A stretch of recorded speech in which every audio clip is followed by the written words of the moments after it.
J'ai été violé à l'âge de 10 ans en 1987 par le directeur d'une colonie de vacances pendant une semaine tous les soirs. J'étais parti en colonie de vacances avec mon école, le pensionnat des Petites Roches, où j'étais depuis la rentrée scolaire précédente.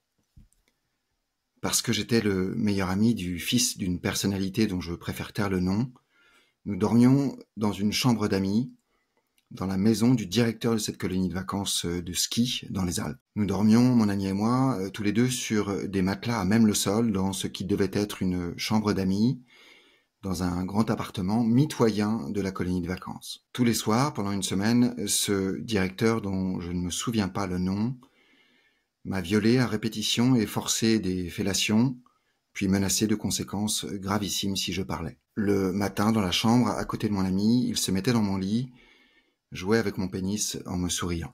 J'ai occulté le souvenir de ces abus pendant toute mon enfance.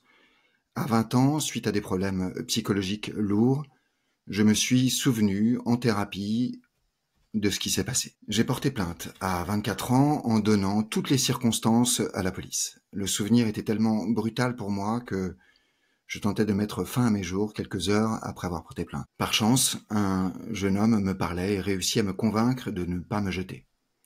Je tiens à le remercier ici où qu'il soit.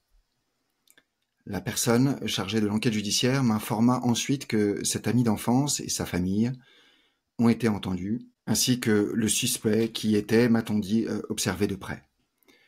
Malheureusement, les faits étaient prescrits.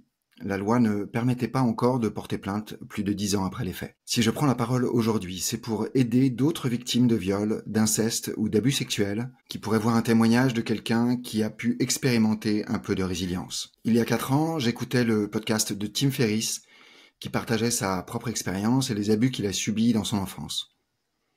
Il partage également des ressources et des outils qui permettent de trouver un chemin vers l'acceptation des faits, aussi insupportable soit-il.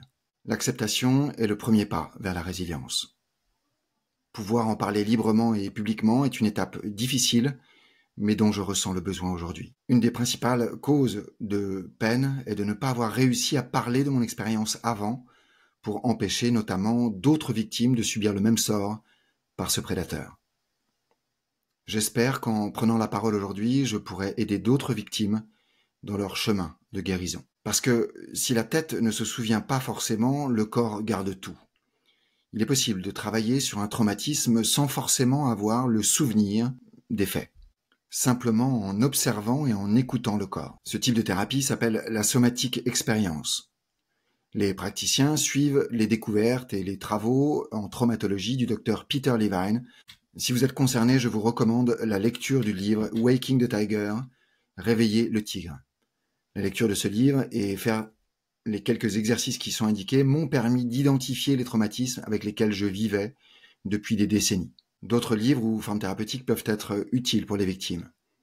Je les propose ici en lien, en dessous de la vidéo. Dans mon chemin de guérison, voir le courage de Judith Godrèche pour prendre la parole et dénoncer des faits très anciens de certains prédateurs m'a permis de mieux accepter ce qui m'est arrivé. J'aimerais la remercier ici et lui adresser tout mon soutien, ainsi qu'à toutes les autres victimes de viol ou d'inceste qui se sont exprimées ou qui sont restées silencieuses. À tous, je voudrais vous dire, ça s'arrête ici. Ça s'arrête maintenant.